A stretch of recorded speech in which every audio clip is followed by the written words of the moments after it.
Vaccine को लेके मेरा ये मानना है कि काम एक वॉर फुटिंग पे हो रहा है और ये पहली दफ़ा है कि भारत में भी और भारत के बाहर भी साइंटिस्ट इकट्ठे मिल के वैक्सीन बनाने में लगे हुए हैं। भारत में भी कोई 4 से ज़्यादा वैक्सीन कैंडिडेट्स की स्टडी की जा रही है।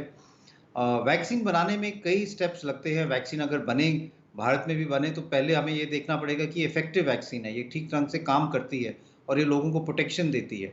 अगर वैक्सीन इफ़ेक्टिव नहीं है तो उसका कोई फ़ायदा नहीं है। दूसरी वैक्सीन सेफ़ होनी चाहिए। कई शुरू में वैक्सीन्स आई हैं हमारे 60s में 70s में मीज़ल्स की वैक्सीन एक आई थी जिससे वैक्सीन के ही साइड इफ़ेक्ट ज़्यादा हो गए। लंग्स में साइड इफ़ेक्ट होने लगे, न्यूरोलॉजिकल साइड इफ़ेक्ट्स हुए। तो वैक्सीन जो है वो बिल्कुल सेफ़ होनी चाहिए क्योंकि हेल्दी पॉपुलेशन को दे रहे हैं।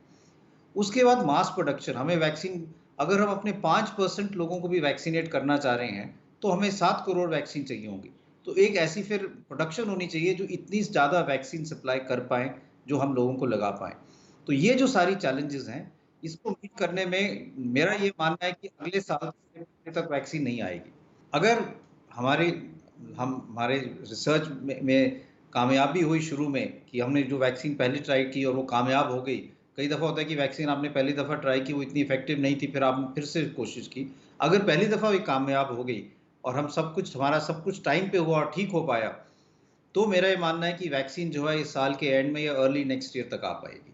लेकिन जैसे मैंने कहा फिर उसकी मास प्रोडक्शन होगी, प्रायोरिटाइज़ करना पड़ेगा, किसको हम पहले वैक्सीन दें, किसको हम बोलें कि आप वेट करो, जब सेकंड लॉट आएगा या बाद के लॉट आएगा उसमें मिलेगी।